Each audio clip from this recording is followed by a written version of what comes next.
Donc, c'est avec un énorme plaisir, sans restriction, que j'invite la dernière intervenante en scène aujourd'hui. Un énorme comme ci, comme ça, pour Élise.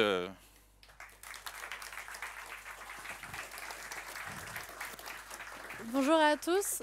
Je ne sais pas si vous m'entendez, mais si c'est bon. Bonjour à tous, merci beaucoup, je suis ravie d'être là. Bon, il y a un petit souci avec les slides, l'image n'est pas très belle, mais c'est pas grave, on fera avec la suite, normalement c'est OK. Donc je suis ravie d'être là avec vous aujourd'hui pour parler d'un sujet qui est de plus en plus important dans nos métiers, donc qui est l'impact environnemental des infrastructures IT. En tant qu'ingénieur DevOps, on est au cœur des décisions techniques, mais chaque choix d'infrastructure qu'on fait va avoir une incidence, va avoir un impact sur l'environnement. C'est invisible, mais l'impact est bien réel. Donc aujourd'hui, je vous propose de répondre à la question de comment est-ce qu'on peut intégrer les données d'impact environnemental dans nos choix d'infrastructure sans pour autant compromettre la performance ou l'innovation. Donc c'est un défi, ça paraît pas si simple, mais finalement vous allez voir qu'en prenant en compte quelques critères clés, on peut déjà faire la différence. Donc pour commencer, un peu de contexte. Aujourd'hui, le secteur du numérique, c'est 4% des émissions mondiales. Pour vous donner une idée, ça correspond à peu près au secteur de l'aviation civile, donc c'est assez énorme. Et les data centers et les infrastructures cloud, c'est la majeure partie de ces émissions, parce que ça consomme énormément d'énergie, énormément de ressources pour leur fabrication, leur maintenance et le refroidissement. Donc aujourd'hui, on estime que d'ici 2026, l'ensemble de la consommation électrique des data centers pourrait atteindre 1000 TWh. 1000 TWh, je ne sais pas si vous vous rendez compte, c'est assez énorme, ça correspond à la consommation électrique du Japon. Donc il y a vraiment une consommation qui est démesurée sur ces data centers.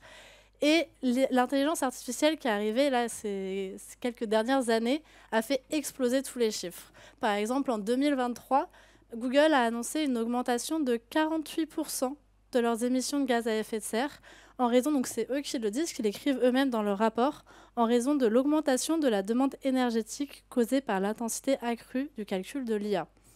Donc c'est vraiment l'intelligence artificielle qui a fait exploser leurs émissions de gaz à effet de serre, et Microsoft, pareil, ils ont annoncé une augmentation de 30%, enfin presque 30%, pour les mêmes raisons. Donc l'intelligence artificielle, elle a fait exploser tous les chiffres, et donc forcément, là je vous parlais des rapports de 2023, en 2024, on s'attend à une tendance qui va être similaire, voire encore plus forte. Parce que pour faire de l'intelligence artificielle, on a besoin de serveurs qui vont être plus puissants, donc qui vont avoir un impact plus important au moment de leur fabrication. Ils vont aussi consommer plus d'électricité, donc on va avoir un fort impact au moment de l'entraînement des modèles et au moment de leur utilisation. Donc au final, on a ces 3 étapes clés qui vont émettre des impacts qui vont être beaucoup plus importants que les utilisations qu'on pouvait avoir avant sur d'autres formats, d'autres usages beaucoup plus classiques des infrastructures. Et si on ne fait rien, d'ici 2050, on prévoit que l'empreinte carbone pourrait tripler, la consommation d'énergie doubler et les ressources utilisées presque quadrupler. Donc il y a vraiment une urgence aujourd'hui de prendre connaissance de ces informations-là et de les intégrer réellement dans notre quotidien pour essayer de réduire ou à minima contrôler l'impact environnemental de nos infrastructures. Pour comprendre un peu l'impact environnemental, il y a quelques notions à comprendre, à assimiler. Donc quand on va parler d'impact environnemental, on va parler en scope. On va avoir le scope 1, scope 2, scope 3. Le scope 1, ça va être tout ce qui est toutes les émissions directes et directement émises par votre entreprise. Quand on parle d'un cloud provider, d'un fournisseur cloud, quand on parle d'infrastructure, finalement, ça va être les énergies fossiles des générateurs de secours. Le scope 2, c'est les émissions indirectes émises par la production d'électricité. Et le scope 3, c'est les émissions des fournisseurs. Encore une fois, là, on parle dans le contexte, on parle d'un cloud provider. Donc, pour un cloud provider, les émissions, ça va être à peu près... Le scope 3, ça représente à peu près 80% des émissions. Donc, c'est vraiment là où la plupart des émissions elles vont se trouver. Donc, dedans, on a quoi? On va avoir la partie hardware, avec les serveurs ou les espaces de stockage. Donc, cette partie hardware, pour fabriquer un serveur, on va avoir un impact qui est quand même assez conséquent. pour l'extraction des ressources et les différents processus de fabrication. Ensuite, on va avoir la partie data center. Donc, le data center, pareil, il a été fabriqué, ça a un certain impact. Il y a également des éléments de refroidissement, des éléments d'électricité, d'éclairage, etc. Donc tout ça, ça a un impact aussi. Pour mesurer, un des indicateurs intéressants à regarder au niveau du data center, ça va être le PUE du data center. Donc c'est Power, excusez-moi, j'ai oublié, Power Usage Effectiveness, voilà, c'est ça. Donc le PUE, c'est un indicateur qui va permettre de mesurer l'efficacité énergétique d'un data center. Donc, ça fonctionne comment? Ça va prendre la consommation électrique totale du data center divisée par la consommation électrique réservée au service IT.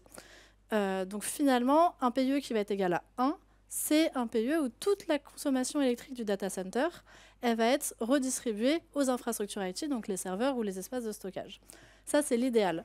Mais dans la réalité, il y a toujours une partie de l'énergie qui va être utilisée pour les systèmes de refroidissement ou pour l'éclairage, etc. Donc l'objectif, c'est d'avoir un PUE qui tende vers 1, et un PUE faible va indiquer un data center qui consomme moins d'énergie, qui donc a un impact environnemental plus faible. Ensuite, on a la partie réseau. Donc pour faire fonctionner différents produits cloud, il y a un certain nombre d'équipements réseau qui, eux aussi, bien sûr, pour leur fabrication, il y a eu un certain impact de la même manière que les serveurs ou les espaces de stockage. Et enfin, la partie de l'impact des employés, donc chez Scaleway, par exemple, pour que le cloud provider existe, fonctionne, il y a des employés, ces employés se déplacent pour aller au bureau, il y a des bureaux qui ont été construits, qui sont chauffés, chacun a des ordinateurs, etc. Donc tout ça, ça a un impact également. Et enfin, le dernier point, donc ça ne rentre pas dans la définition des scopes 1, 2 ou 3, mais c'est extrêmement important quand on parle d'impact environnemental au niveau des infrastructures, quand on va parler des data centers, parce que l'eau, c'est une ressource qui est massivement utilisée dans les data centers, principalement pour le refroidissement. Et aujourd'hui, prendre en compte sa consommation d'eau, l'intégrer dans nos rapports environnementaux, ça permet de mieux comprendre son rôle dans notre impact environnemental, d'assurer l'efficacité des infrastructures et la résilience des data centers face à la pénurie d'eau. Donc en définitive, mesurer sa consommation d'eau, ce n'est pas seulement pour améliorer nos infrastructures, mais c'est aussi pour s'inscrire dans une démarche plus large de préservation d'une des ressources les plus vitales de la planète, finalement. Donc ça, c'est tous ces éléments-là qui sont nécessaires pour pouvoir avoir votre empreinte environnementale par rapport à vos infrastructures. Donc ça peut paraître un peu complexe aujourd'hui, comment on peut récupérer toutes ces données. Et finalement, il faut que le cloud provider vous les fournisse. Aujourd'hui, il y a plusieurs cloud providers qui fournissent des données d'impact environnemental par rapport à leurs produits, mais il faut faire attention à la méthodologie qui est utilisée. Parce qu'aujourd'hui, il n'y a pas de standard, il n'y a pas de méthodologie officielle que tout le monde utilise. Donc finalement, chacun met un peu ce qu'il veut dans son calcul. Donc il faut faire attention à avoir quelque chose d'assez complet pour que les données qui sont fournies par votre cloud provider, elles soient les réelles données, les données assez complètes pour qu'elles puissent être utilisées réellement pour piloter son empreinte environnementale et pas juste l'afficher dans un rapport et finalement on n'en fait rien. Par exemple, chez Scaleway, on a mis en place différents outils pour aider nos utilisateurs à comprendre et intégrer ces données d'impact environnemental dans leur choix d'infrastructure. Par exemple, ici, on est sur le produit Elastic Metal. Et le produit Elastic Metal, c'est un produit de serveur dédié qu'on vend chez Scaleway. Et la première étape pour choisir un produit, ça va être de choisir la zone. Donc il y a différentes zones qui sont disponibles et elles ne sont pas toutes équivalentes. Par exemple, là sur le screen, je ne sais pas si on voit, c'est peut-être un peu petit, mais sur Paris 2, on voit qu'il y a une indication de 0,065 kg de CO2 équivalent par kilowatt. Qu'est-ce que ça veut dire? Ça veut dire que sur mon serveur, à chaque fois que je vais consommer 1 kW, je vais avoir un impact de 0,065 kg de CO2. Cette donnée, elle va dépendre du PUE du data center, donc je vous en parlais juste avant, c'est un indicateur sur l'efficacité énergétique du data center, et du mix énergétique du pays dans lequel on se trouve. Le mix énergétique, donc c'est propre à chaque pays, et en France, on va avoir un mix énergétique qui est assez peu carboné, parce que notre énergie, elle vient principalement de centrales nucléaires ou d'énergies renouvelables, qui sont des ressources assez peu carbonées. A l'inverse, si on va en Pologne, par exemple, l'énergie, elle est beaucoup sur du charbon, qui est une énergie qui est très carbonée. Donc le mix énergétique va être beaucoup plus carboné. C'est pour ça qu'entre Paris 2 et Varsovie 2, ici, on peut voir qu'on passe de 0,065 kg de CO2 par kilowatt à 1 kg de CO2 par kilowatt. Donc on a un facteur 16. Ça veut dire que sur mon serveur, chaque kilowatt consommé aura un impact 16 fois supérieur en fonction de si je suis à Paris 2 ou à Varsovie 2. Ensuite, une fois qu'on a choisi la zone, on va pouvoir choisir l'offre. Donc là, c'est un exemple de serveur dédié, mais ça marche pour tous les produits cloud. Donc c'est assez intuitif, mais finalement, plus on va être sur des serveurs qui sont puissants, plus l'impact environnemental va être élevé. Ce n'est pas toujours le cas, il y a des exceptions sur des offres assez récentes où il y a des choses qui sont faites au niveau des fabricants hardware pour optimiser un peu plus. Mais de manière générale, c'est quand même cette tendance qui se dessine. Plus on prend quelque chose de puissant, plus l'impact est élevé. Ici, par exemple, j'ai pris un exemple de deux offres qu'on a chez nous. Donc, entre le MA115, on a 0,015 kg de CO2 par heure. Ça veut dire pour chaque heure d'utilisation, l'impact environnemental va être à 0,015 kg de CO2. Si on place sur le second serveur que j'ai pris en exemple, on va passer à 0,05 kg de CO2. Donc c'est 3,5 fois plus élevé. Là, ça va être un second levier. Donc le premier levier, c'est vraiment de choisir la bonne zone. Et un second levier, c'est de choisir aussi une infrastructure qui ne soit pas surdimensionnée. On a tendance des fois à vouloir surdimensionner pour essayer au cas où finalement peut-être qu'il y aura des workloads en plus, on ne sait jamais, je ne veux pas être trop juste, donc je préfère prendre beaucoup trop. Mais ça, sur l'impact environnemental, ça a vraiment un impact et il faut vraiment faire attention à ça. À noter aussi ici, donc les chiffres qui sont là, c'est pour les serveurs qui sont à Paris 2. Si je prends ces mêmes serveurs, donc exactement le même serveur avec la même configuration, et que je le place à Varsovie 2 par exemple, l'impact ne va pas du tout être le même. L'impact de la fabrication du serveur, c'est la même chose, mais l'impact de son utilisation, elle va être complètement différente en raison du mix énergétique et du PUE du data center, comme j'expliquais juste avant. Finalement, comment on peut intégrer ces différentes données d'impact environnemental dans nos choix d'infrastructure? La première étape, ça va être de monitorer. On ne peut pas réduire ce qu'on ne peut pas mesurer. Donc la première chose, c'est de pouvoir mesurer, d'aller demander à vos fournisseurs cloud, à vos cloud providers, des données sur votre impact environnemental, s'assurer que la méthodologie soit correcte pour être sûr de pouvoir se baser sur ces données pour faire vos choix, mais du coup, de voir comment on peut récupérer ces données. Chez Scalway, par exemple, et il y en a beaucoup d'autres qui le font, on fournit des rapports mensuels à la fin du mois pour pouvoir suivre l'évolution de son impact environnemental mois après mois. Et on va bientôt fournir aussi une API qui va permettre d'automatiser le monitoring et avec une donnée qui va être journalière, donc mise à jour tous les jours en fonction des modifications sur votre infrastructure. Ensuite, le second point, ça va être l'optimisation géographique. Donc, on l'a vu, le choix d'un pays avec un meilleur mix énergétique. Donc, le mix énergétique en France, globalement, il est très bon. C'est le cas aussi sur les pays du Nord, la Norvège, la Suède, la Finlande. Il y a d'autres pays d'Europe qui sont un peu moins bons, comme on l'a vu avec la Pologne. Donc, vraiment faire attention à ça et choisir le pays dans lequel vous allez vous implémenter par rapport au mix énergétique. C'est vraiment, finalement, c'est là où c'est le premier levier. C'est là où vous allez vraiment pouvoir avoir un impact le plus franc sur votre impact global. Le second, ça va être de choisir le cloud provider et plus précisément le data center en regardant le PUE et le WUE. Donc là, pareil, c'est des données qui ne sont pas toujours faciles à trouver. Et donc, il faut voir auprès de vos fournisseurs cloud quel est le PUE et le WUE de vos data centers. Les deux données, donc PUE, pour rappel, c'est l'indicateur sur l'efficacité énergétique et WUE, c'est sur la consommation d'eau.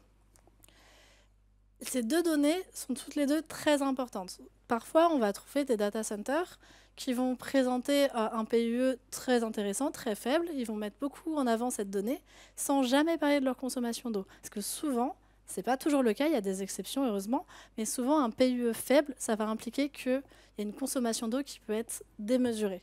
Parce que c'est l'eau qui va être utilisée pour le refroidissement et il y a des litres et des litres et des litres d'eau qui peuvent être utilisés par le data center. Donc il faut vraiment avoir ces deux données pour voir un peu aussi, ok, il y a une donnée qui est peut-être intéressante, mais est-ce que l'envers du décor, est-ce qu'il n'y a pas une autre ressource qui va être très utilisée et finalement, ce n'est pas si green que ça.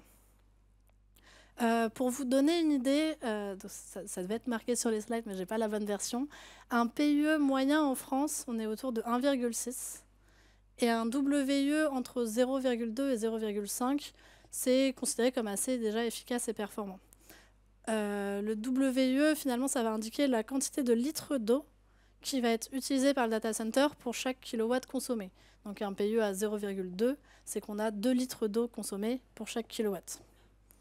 Donc ça, c'est des données pour, si vous demandez à vos fournisseurs d'avoir des informations sur le PUE et le WUE, en gardant ces ordres de grandeur en tête, on peut voir si c'est OK ou s'il faut peut-être changer de data center.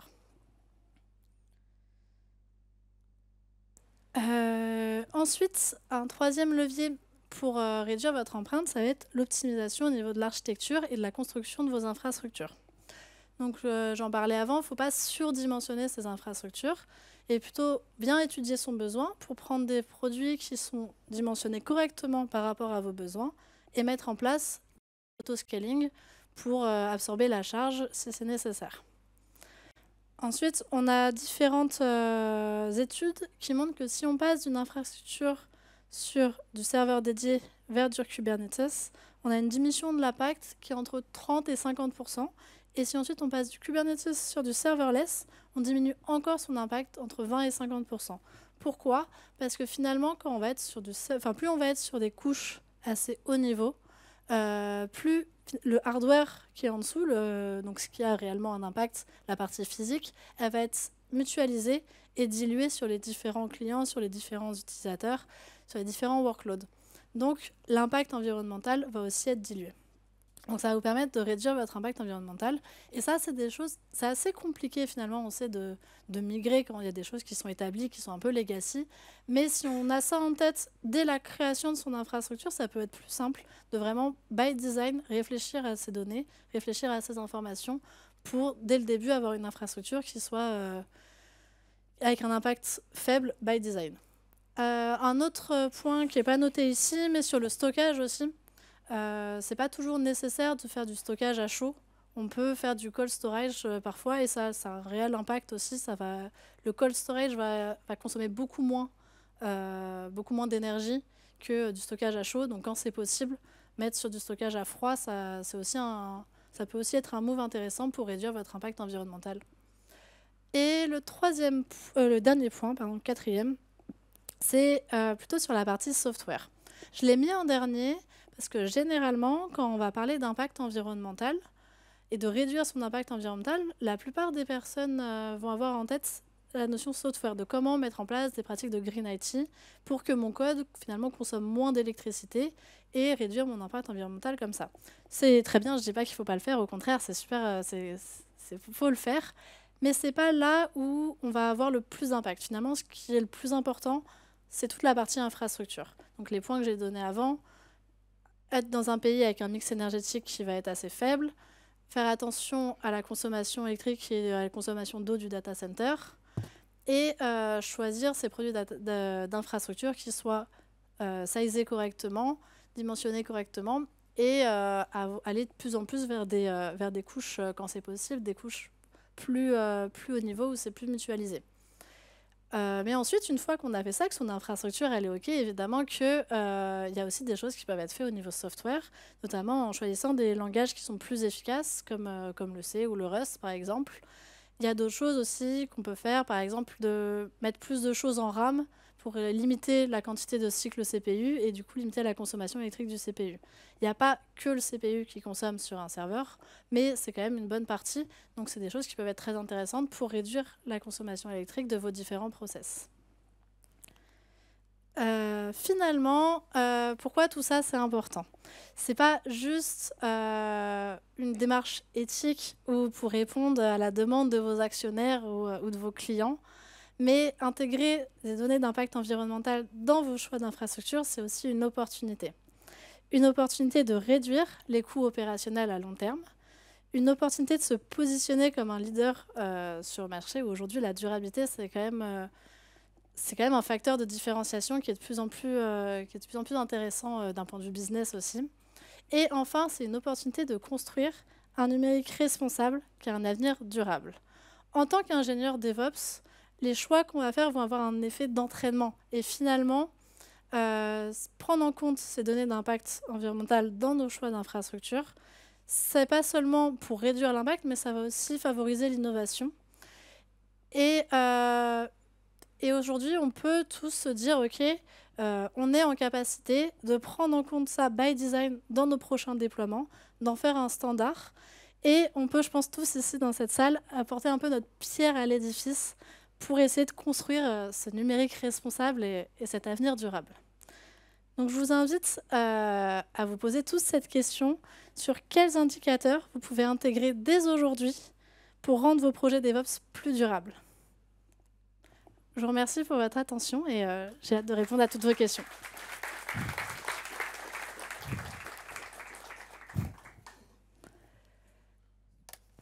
Et voilà, mes lunettes déjà. Très bien, merci pour ça. Excellent.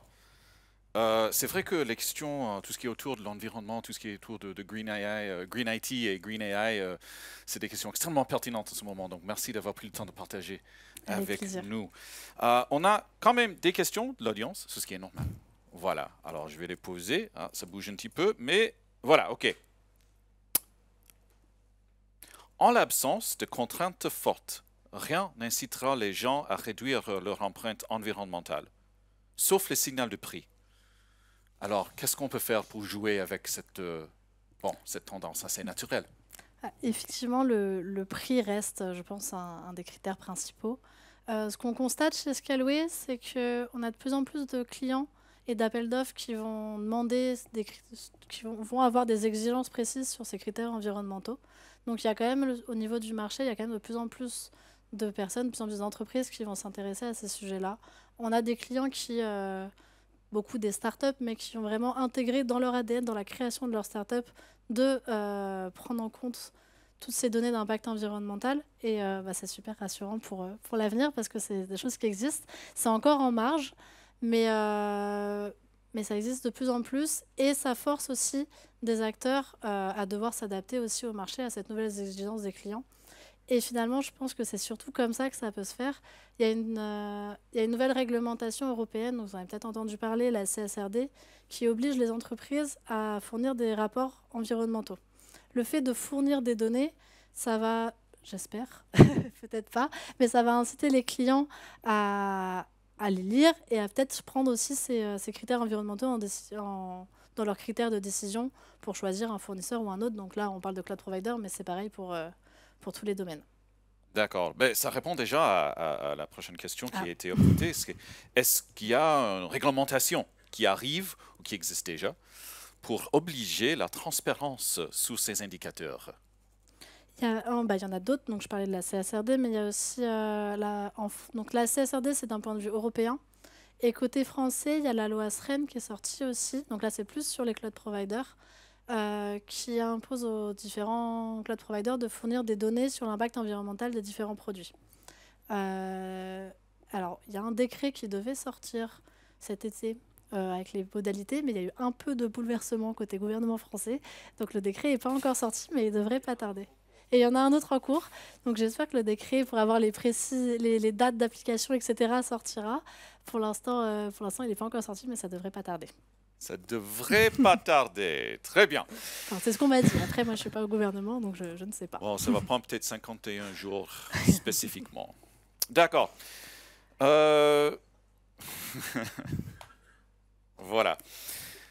Est-ce que les tarifs dépendent ou dépendront potentiellement un jour sur les émissions de CO2 et, liées à ça, bien sûr, est-ce qu'il y a le calcul d'impact environnemental, disons, par zone, qui a une variation dans le temps selon le mix énergétique?